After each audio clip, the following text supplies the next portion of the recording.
ಬಳಿಕ ಅಖಾಡ ಬಿಗ್ ಫೈಟ್ಗೆ ಮತ್ತೆ ಸ್ವಾಗತ. ಗೋವಿಂದರಾಜ್ ಸರ್, ಈಗ ಸಿದ್ದರಾಮಯ್ಯನವ್ರನ್ನ ಮೋದಿಯವ್ರಿಗೆ ಹೋಲಿಸ್ತಾ ಇದ್ದಾರೆ. ಮೋದಿಯವರಷ್ಟೇ ಸಿದ್ದರಾಮಯ್ಯನವ್ರ ಪ್ರಭಾವ ಇದೆ. ಅದಕ್ಕೆ ಈಗ ನೋಡಿ, ಮೋದಿಯವ್ರ ಹೆಸರು ಹೇಳ್ಕೊಂಡು ಎಷ್ಟೋ ಜನ ಗೆಲ್ತಾರೆ, ಅವ್ರ ಹೆಸರು ಹೇಳ್ಕೊಂಡು ಗೆದ್ಕೊಂಡ್ಬರ್ತಿದ್ದಾರೆ. ಹಾಗೆ ಸಿದ್ದರಾಮಯ್ಯ ಹೆಸರು ಹೇಳಿದ್ರೆ ಎಲ್ಲೋ ಒಂದು ಗೆದ್ಕೊಂಡ್ಬರ್ತಾರೆ ಅಂತೇಳಿ. ಅಂದರೆ ಈಗ ಅವ್ರನ್ನ ಕೆಳಗಿಳಿಸಿದ್ರೆ ಎಫೆಕ್ಟ್ ಆಗುತ್ತೆ ಸಹಜವಾಗಿ ಅಂತ ಹೋಲಿಕೆ ಇದೆ ಸಹಜವಾಗಿ. ಸರ್, ಈಗ ಹೋಲಿಕೆ ಮಾಡಿರೋರು ಯಾರು? ಅದೇ ಹೇಳ್ಬೇಕಲ್ವ.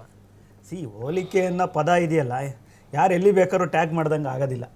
ಏಕೆಂದರೆ ಇವತ್ತು ವಿಶ್ವಮೆಚ್ಚಿನ ನಾಯಕ ಯಾರನ್ನ ಇದ್ದರೆ ಅದು ಮೋದಿಯವರು ಅಂತ ಹೇಳ್ಬೋದು. ಅದನ್ನು ತಂದ್ಬಿಟ್ಟು ನೀವು ಸಿದ್ದರಾಮಯ್ಯರಿಗೆ ಕಂಪೇರ್ ಮಾಡೋದು ಎಷ್ಟು ಸೂಕ್ತ ಅನ್ನೋದು ಗೊತ್ತಿಲ್ಲ. ಯಾಕೆಂದರೆ ಯಾರು ಕಂಪೇರ್ ಮಾಡ್ತಾರೆ ಅನ್ನೋದು ಭಾಳ ಮುಖ್ಯ ಆಗುತ್ತೆ ಇಲ್ಲಿ.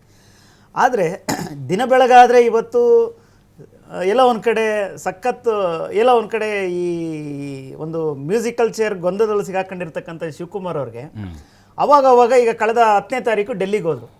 ಅವರು ಎಲ್ಲ ಒಂದು ಕಡೆ ಉದ್ವೇಗದಲ್ಲಿ ಹೇಳಿದ್ರು, ಕೋಪದಲ್ಲಿ ಹೇಳಿದ್ರು, ನಾನು ಬಂದಿರೋದಿಲ್ಲ ಡೆಲ್ಲಿಲಿ ಗಾಳಿ ಕುಡಿಯೋಕ್ಕೆ ಬಂದಿಲ್ಲ, ರಾಜಕಾರಣನೇ ಮಾಡೋಕ್ಕೆ ಬಂದಿರೋದು, ನಾನು ಭೇಟಿ ಮಾಡ್ತೀನಿ ಅಂತ ಹೇಳ್ಬಿಟ್ಟು ನೇರವಾಗಿ ಹೇಳಿದ್ರು.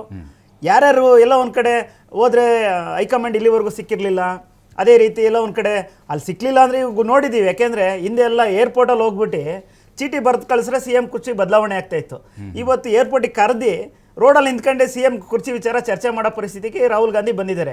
ಹೈಕಮಾಂಡ್ ಎಲ್ಲ ಏರ್ಪೋರ್ಟ್ ಚೀಟಿ ಕಟ್ ಕಳಿಸ್ತಿದ್ರು, ಇವತ್ತು ಏರ್ಪೋರ್ಟಿಗೆ ಬಂದು ಕರೆಸ್ಕೊಂಡು ಅಲ್ಲಿ ಕೂತ್ಕೊಂಡು ಚರ್ಚೆ ಮಾಡಿ, ರೋಡಲ್ಲಿ ನಿಂತ್ಕೊಂಡು ಚರ್ಚೆ ಮಾಡಿ ಕಳಿಸುವಂಥದ್ದು ಹೈಕಮಾಂಡ್ ಸೃಷ್ಟಿಯಾಗಿರೋದ್ರಿಂದ ಕಾಂಗ್ರೆಸ್ಸಿಂದ ಏನನ್ನು ಎಕ್ಸ್ಪೆಕ್ಟ್ ಮಾಡೋಕ್ಕಾಗುತ್ತೆ? ಇವತ್ತು DK ಸುರೇಶ್ ಅವರು ಹೇಳ್ತಾ ಇದ್ರು, ಕೊಟ್ಟಿರೋ ಭರವಸೆಯನ್ನು ಈಡೇರಿಸ್ತಾರೆ, ನಂಬಿಕೆ ಇದೆ ಸಿದ್ದರಾಮಯ್ಯನವ್ರ ಮೇಲೆ ಅಂತ ವಿಚಾರನೂ ಹೇಳಿದ್ರು. ಅದೇ ರೀತಿ ಅಧಿಕಾರನೂ ಶಾಶ್ವತ ಅಲ್ಲ, ತಾಳ್ಮೆನೂ ಶಾಶ್ವತ ಅಲ್ಲ ಅಂತ ಹೇಳ್ಬಿಟ್ಟು ಎಲ್ಲ ಒಂದು ಕಡೆ ಆ ಹೇಳಿಕೆಗಳು ಹೆಂಗೆ ರಾಜಕೀಯ ಹೇಳ್ಕೊಳ್ಳಿ ಒಂದು ಆ ಪಟ್ಟುಗಳು ಇದೆಯಲ್ಲ, ಪಟ್ಟುನ ಮಾತುಗಳು ಅವು ಎಲ್ಲ ಒಂದು ಕಡೆ ಕೆಂಡರ್ ರೀತಿಯಲ್ಲಿ ಕಾಣ್ತಾ ಇರೋದ್ರಿಂದ ಇವರು ಎಲ್ಲ ಒಂದು ಕಡೆ ಈ ಕಡೆ ಗುಂಪು ಆ ಕಡೆ ಗುಂಪು ಒಂದು ಕಡೆ ವಿಲ ಒದ್ದಾಡೋ ಪರಿಸ್ಥಿತಿಯಲ್ಲಿ ಇವತ್ತು ನಿರ್ಮಾಣ ಆಗಿರ್ತಕ್ಕಂಥದ್ದು. ಏನಾಗಿದೆ ಅಂದರೆ ಗೊತ್ತಾ ಸರ್, ಇದು DK ಶಿವಕುಮಾರ್ಗೆ ಮುಂದೆ ಬರ್ತಾ ದಿನಗಳು ಯಾವ ರೀತಿ ಇದೆಯಾ ಅಂತ ಗೊತ್ತಿಲ್ಲ. ಆದ್ರಿಂದ ಈಗ ಬಂದಿರತಕ್ಕಂಥ 136 ಏನು ಸೀಟ್ ರಾಜ್ಯದ ಜನತೆ ಕೊಟ್ಟಾರೆ, ಇದರಲ್ಲಿ ಏನಾರ ಬಳಸ್ಕೊಂಡು ಮುಖ್ಯಮಂತ್ರಿ ಆಗಲೇಬೇಕು ಅಂತ ಹೇಳ್ಬಿಟ್ಟು ಪಟ್ಟಿಡೋದ್ರಿಂದ ಎಲ್ಲ ಒಂದು ಕಡೆ ಈ ಸಮಸ್ಯೆ ಸೃಷ್ಟಿಯಾಗ್ತಾ ಇದೆ. DK CM ಅಂದ್ರೆ ಏನು ತೊಂದರೆ ಸರ್? ಯಾರಿಗೆ ತೊಂದರೆ ಸರ್? ಈಗ ಸಮಸ್ಯೆ ಅವ್ರು ಹೇಳ್ಬೇಕು, ನಮಗೇನು ಸಮಸ್ಯೆ ಇಲ್ಲ ಸರ್. ಇವತ್ತು ರಾಜ್ಯಕ್ಕೂ ಸಮಸ್ಯೆ ಆಗ್ತಾ ಇರೋದು ಇವರಿಬ್ಬರು ಗಲಾಟೆಯಲ್ಲಿ ರಾಜ್ಯ ಇವತ್ತೆಲ್ಲ ಹಾಳಾಗ್ತಾ ಇರ್ತಕ್ಕಂಥದ್ದು. ಯಾವುದೇ ಅಭಿವೃದ್ಧಿ ಕೆಲಸಗಳು ನಿರಂತರವಾಗಿ ನಡೀತಾ ಇಲ್ಲ. ಎಲ್ಲ ಶಾಸಕರುಗಳು ನಮ್ಗೆ ಅನುದಾನ ಕೊಡ್ತಾ ಇಲ್ಲ, ಏನು ಕೆಲಸ ಇಲ್ಲ ಅಂತ ಹೇಳ್ಬಿಟ್ಟು ಫಾರಿನ್ ಟ್ರಿಪ್ ಹೋಗಿದ್ದಾರೆ. ಫಾರಿನ್ ಟ್ರಿಪ್ ಹೋಗಿರೋದು ಒಂದು ಕಡೆ ಹೇಳೋದೇನು ಅಂದರೆ ಯಾರು ಕಳಿಸಿದಾರೋ ಗೊತ್ತಿಲ್ಲ ಅಂತಾರೆ, ಯಾರು ಏನಕ್ಕೆ ಕಳಿಸಿದಾರೆ ಅದು ಗೊತ್ತಿಲ್ಲ ಅಂತಾರೆ. ಒಬ್ಬ ಪಕ್ಷದ ಅಧ್ಯಕ್ಷನಿಗೆ ಅದೆಲ್ಲ ಗೊತ್ತಿಲ್ಲ ಅಂತ ಅಂದಮೇಲೆ ಏನು ನಡೀತಾ ಇದೆ ಅಂತಬಿಟ್ಟು ಅವರೇ ಹೇಳ್ಬೇಕಲ್ವಾ? ಒಟ್ಟು ಈ ರಾಜಕೀಯವಾಗಿ ಎಷ್ಟೇ ಮಾಡೋರ್ಗೆ ಅಂತ ಕ್ಲಿಯರಾಗಿ ಭಾಳ ಗೊತ್ತಾಗಿದೆ. ಇವತ್ತು ಸಿದ್ದರಾಮಯ್ಯನವ್ರಿಗೆ ಕೂಡ ಅನಿಸಿದೆ, ನಾನೆಲ್ಲ ಮೋಸ್ಟ್ಲಿ ಬಿಟ್ಕೊಡೋಂಥ ಸಂದರ್ಭ ನಿರ್ಮಾಣ ಆಗ್ತಾರಿಂದ ಅವ್ರಿಗೆ ಕುರ್ಚಿಗೆ ಕಂಟಕ ಬಂದಾಗೆಲ್ಲ ಜಾತಿ ಕಾರಣ ಉಪಯೋಗಿಸೋದು ಆಗಿದೆ ಸರ್. ಯಾಕೆಂದರೆ ಅಹಿಂದ ಸೃಷ್ಟಿ ಮಾಡ್ತಾ ಇರ್ತಕ್ಕಂಥ ಅದನ್ನೇ.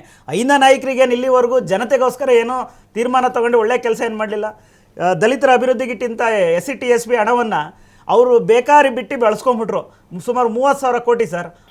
ಎಲ್ಲ ಒಂದು ಕಡೆ ಆ ಕಾಲೋನಿಗಳಿಗೆ ಮತ್ತು ಸಂಬಂಧಪಟ್ಟ ಯುವಕರಿಗೆ ಬಳಸ್ಕೊಂಡು ಎಲ್ಲ ಒಂದು ಕಡೆ ಕಾರ್ ತೊಗೊಂಡು ಡ್ರೈವಿಂಗ್ ಮಾಡೋದಕ್ಕೋ ವ್ಯಾಪಾರ ಮಾಡೋದಕ್ಕೋ ಬಳಸಬೇಕಾದಂಥ ನಿಧಿಯನ್ನು ನಾನು ಗ್ಯಾರಂಟಿ ಕೊಟ್ಬಿಟ್ಟಿದ್ದೀನಿ ಅಂತ ಹೇಳ್ಬಿಟ್ಟು ಗ್ಯಾರಂಟಿಗೆ ಬಳಸ್ಕೊಂಡಿದ್ದೀನಿ ಅಂತ ಹೇಳ್ಬಿಟ್ಟು ನೇರವಾಗಿ ಈ ದಲಿತರಿಗೋಸ್ಕರ ಮತ್ತು ಹಿಂದುಳಿದ ವರ್ಗಗಳಿಗೋಸ್ಕರ ಸಿದ್ದರಾಮಯ್ಯನಿಂದ ಏನು ಅಭಿವೃದ್ಧಿ ಆಗಿರೋದು ಯಾವುದು ಉದಾಹರಣೆಗಳು ಯಾವೂ ಕಾಣ್ತಾ ಇಲ್ಲ. ನೀವು ಅಹಿಂದ ನಾಯಕ ಅಂತ ಒಪ್ಕೊಳ್ಳಲ್ಲ, ಪಟ್ಟ ಬೇಡ ಹಾಗಾದ್ರೆ ಸರ್? ನಾವು ಈಗ ಒಪ್ಕೊಂಡಿರ್ತಕ್ಕಂಥವ್ರು ಕಾಂಗ್ರೆಸ್ನವರು. ಇವತ್ತು ಅಹಿಂದ ಹೆಸರು ಹೇಳ್ಬಿಟ್ಟು ಇವತ್ತು ಸಿದ್ದರಾಮಯ್ಯನವ್ರು ಏನು ಮಾಡಿದ್ದಾರೆ ರಾಜ್ಯಕ್ಕೋಸ್ಕರ? ಕಳೆದ 3 ವರ್ಷದಲ್ಲಿ ಯಾವ್ದೊಂದು 10 ಎಕ್ಸಾಂಪಲ್ ಹೇಳಿ ಸರ್ ನೋಡೋಣ.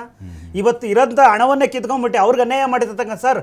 ಈ ಕೆಲವೊಂದು SC TSP ಹಣದಲ್ಲಿ ಕೆಲವೊಂದು ಜಮೀನುಗಳಲ್ಲಿ ಬೋರ್ವೆಲ್ ಕೊರ್ಸೋದಕ್ಕೆ ಹಣ ಕೊಡ್ತಾ ಇದ್ರು ಸರ್, ಇವತ್ತು ಅದನ್ನು ಕೊಡ್ತಾ ಇಲ್ಲ. ಅದೇ ಹಿಂದುಳಿದ ವರ್ಗದ ಅಭಿವೃದ್ಧಿ ನಿಗಮಗಳಲ್ಲಿ ಎಲ್ಲ ಅಭಿವೃದ್ಧಿ ನಿಗಮದಲ್ಲಿ ಈ ಬಾವಿ ತೋಡೋದಕ್ಕೆ, ಬೋರ್ವೆಲ್ ಹಾಕೋದಕ್ಕೆ ಈ ರೀತಿ ಅನುದಾನಗಳು ಕೊಡ್ತಾ ಇದ್ರು, ಎಲ್ಲವೂ ನಿಲ್ಲಿಸ್ಬಿಟ್ಟಿದ್ದಾರೆ. ಯಾವುದೇ ಒಂದು ಅನುದಾನಗಳು ಕೊಡ್ತಾ ಇಲ್ಲ. ಶಾಸಕರುಗಳ ಹಿಂದೆ ಎಲ್ಲ 100-150 ಕೋಟಿ ಅನುದಾನಗಳು ವರ್ಷಕ್ಕೆ ಹೋಗ್ತಾ ಇತ್ತು. ಕಳೆದ 3 ವರ್ಷದಿಂದ 60-70 ಕೋಟಿನೂ ಕೊಟ್ಟಿಲ್ಲ ಅಂತ ಹೇಳ್ಬಿಟ್ಟು ಆರೋಪ ಇರ್ತಕ್ಕಂಥ ಚೇರ್ಮನ್ಗಳು ಹೇಳ್ತಾ ಇದ್ದಾರೆ, ಅದರ ಅಧ್ಯಕ್ಷರುಗಳೇ ಹೇಳ್ತಾ ಇದ್ದಾರೆ. ಈ ಪರಿಸ್ಥಿತಿ ವಾತಾವರಣ ಸೃಷ್ಟಿಯಾಗಿರೋದ್ರಿಂದ ಈ ರಾಜ್ಯಕ್ಕೋಸ್ಕರ ಮುಖ್ಯಮಂತ್ರಿಗಳು ಹಿಂದೆ ಹೆಸರು ಹೇಳ್ಬಿಟ್ಟು ಏನು ಅನುಕೂಲ ಮಾಡಿಕೊಟ್ಟಿದ್ದಾರೆ? ಏನನ್ನೂ ಮಾಡಿಲ್ಲ. ಅವ್ರು ಕುರ್ಚಿ ಉಳಿಸೋಕ್ಕೋಸ್ಕರ ಮಾತ್ರ ಹಿಂದೆ ಹೆಸರು ತರ್ತಾ ಇದ್ದಾರೆ ಬಿಟ್ರೆ ಜನರಿಗೆ ಅನುಕೂಲ ಆಗೋ ರೀತಿಯಲ್ಲಿ ಯಾವುದೇ ಒಂದು ಅಭಿವೃದ್ಧಿ ಯೋಜನೆಗಳು ಇಲ್ಲಿವರೆಗೂ ತಂದಿಲ್ಲ. ಸರ್, ನಿಮ್ಮ ಪಕ್ಷದಲ್ಲೂ ಲಿಂಗಾಯತ್ ನಾಯಕರಂತ ಹೇಳ್ಸ್ಕೊಳ್ತಾರೆ, ಒಕ್ಕಲಿಗ ನಾಯಕರಂತ ಹೇಳ್ಸ್ಕೊಳ್ತಾರೆ. ಸಹಜವಾಗಿ ಅವ್ರ ಕೊಡುಗೆ ಏನಂತ ಪ್ರಶ್ನೆ ಮಾಡ್ಬೋದಲ್ಲ ಇಲ್ಲಿ. ಈಗ ಒಟ್ಟು ಇರ್ತಕ್ಕಂಥ ಸರ್ ಭಾರತೀಯ ಜನತಾ ಪಾರ್ಟಿಗೆ ಒಟ್ಟು ಪರಿವಾರ ಚೆನ್ನಾಗಿರ್ಬೇಕು, ದೇಶ ಚೆನ್ನಾಗಿರ್ಬೇಕು, ರಾಜ್ಯದಲ್ಲಿ ಪ್ರತಿಯೊಬ್ಬ ಕಟ್ಟಕಡೆಯ ಪ್ರಜೆಗೂ ಈ ಸರ್ಕಾರದ ಸವಲತ್ತುಗಳನ್ನ ತಲುಪಿಸ್ಬೇಕು ಅನ್ನೋ ಒಂದು ದೇಹದಿಂದ ಒಟ್ಟಿರ್ತಕ್ಕಂಥ ಒಂದು ಪಕ್ಷ. ಈ ಒಂದು ಯೋಚನೆ ಇರ್ತಕ್ಕಂಥದ್ರಿಗೆ ನಮಗೆ ಗೊತ್ತಿದೆ. ಯಾವಾಗ ಅಧಿಕಾರಕ್ಕೆ ಬಂದಾಗೆಲ್ಲ ಕಟ್ಟಕಡೆ ವ್ಯಕ್ತಿಗೆ ಯಾವ ರೀತಿಯಾಗಿ ನ್ಯಾಯ ದೊರಕಿಸ್ಕೊಡೋ ವಿಚಾರದಲ್ಲಿ ಯಾವುದೇ ಒಂದು ಕಾಂಪ್ರಮೈಸ್ ಇಲ್ಲದೆ ಮಾಡಿರ್ತಕ್ಕಂಥ ಸಾಕಷ್ಟು ಯೋಜನೆಗಳು ಸರ್. ಈಗ ಸೈಕಲ್ ವಿತರಣೆ ಆಯಿತು ಸನ್ಮಾನ್ಯ ಯಡಿಯೂರಪ್ಪನವ್ರು ಮುಖ್ಯಮಂತ್ರಿ ಆದ ಸಂದರ್ಭದಲ್ಲಿ. ಈಗ ಅದನ್ನು ಬಂದಮೇಲೆ ಇವ್ರು ನಿಲ್ಲಿಸೇ ಬಿಟ್ರು, ಕೊಡಲಿಲ್ಲ. ಅದೇ ರೀತಿ ಶೂ ಸಾಕ್ಸ್ ಅಂತ ಕೊಡಬೇಕು, ಅದನ್ನ ಇನ್ನು ಡಿಸೆಂಬರ್ ಆದ್ರೂ ಜನವರಿ ಆದ್ರೂ ಇಲ್ಲಿವರೆಗೂ ಕೊಡ್ಲೇ ಇಲ್ಲ. ಹೋದ ವರ್ಷದ ಕೋಟನ್ನ ಇಲ್ಲಿವರೆಗೂ ಯಾರಿಗೆ ಅನ್ಯಾಯ ಆಗಿರ್ತಕ್ಕಂಥದ್ದು? ಸಮುದಾಯಕ್ಕೆ ತಾನೆ. ಸೊ ಅದೇ ರೀತಿ ಒಂದು ಸರ್ ಬುಕ್ಸ್ಗಳು ಕೊಡ್ತಿದ್ರು, ಆ ಬುಕ್ಸ್ಗಳಲ್ಲಿ ಕೆಲವೊಂದು ಕಂಪ್ಲೀಟೇ ಆಗಲಿಲ್ಲ.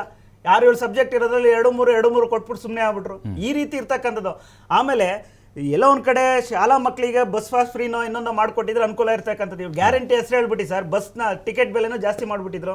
ಕರೆಂಟ್ ಬಿಲ್ ಫ್ರೀ ಕೊಡ್ತೀನಿ ಅಂದ್ರೆ ಕರೆಂಟ್ ಬಿಲ್ ಜಾಸ್ತಿ ಮಾಡಾಕಿದ್ರು, ನೀರಿನ ಬಿಲ್ ಜಾಸ್ತಿ ಮಾಡಿದ್ರು, ಕಸದ ಬಿಲ್ ಜಾಸ್ತಿ ಮಾಡಿದ್ರು. ಇಂಥ ಬೆಲೆ ಜಾಸ್ತಿ ಮಾಡ್ಲಿಲ್ಲ ಅನ್ನೋದು ಬಿಟ್ಟು ಯಾವುದೂ ಇಲ್ಲ.